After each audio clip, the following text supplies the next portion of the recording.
Okay, here we're going to take these bolts off here for the caliper and move the caliper out of the way. Here's the plunger. That thing has to be turned in. We'll get to that in a minute. And these here are your brake pads, and they're pretty wore down. They're awful thin, and we're going to replace them and take the bolts out from back here like this right here. We already have the bolts out and everything. And then it removes this bracket here that holds the brake pads, and you know, you could see how thin and wore they are, and that is a rotor. We are going to remove the rotor.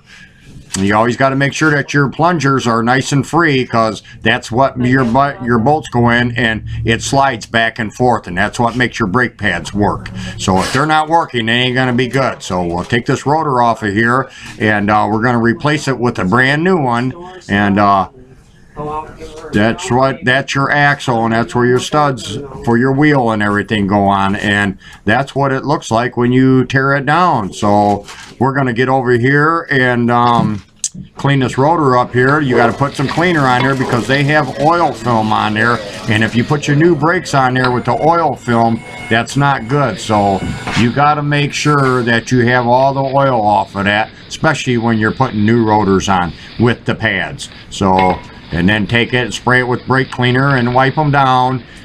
You can also use some other kind of solvents too sometimes, nothing that leaves a film though. So we'll put this rotor back on the car here, and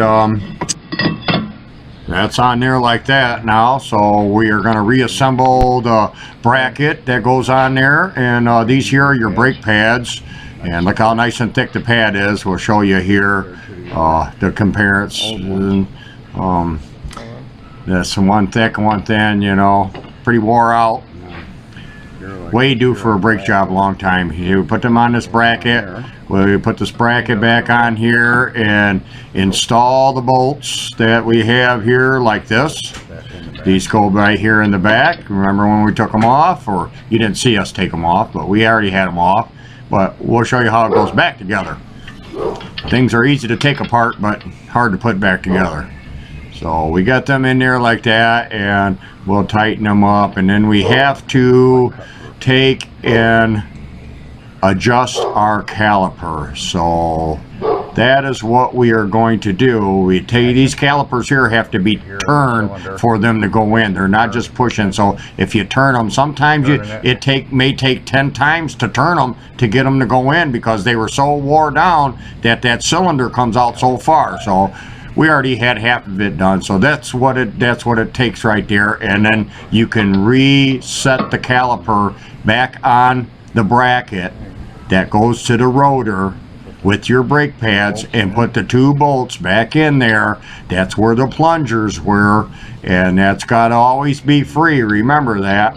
So then once we get them tightened up, there you go. We're gonna have it on this 2007 Buick Lacrosse, rebuilding the rear brake pads and rotor. Thank you. And this is what it looks like now.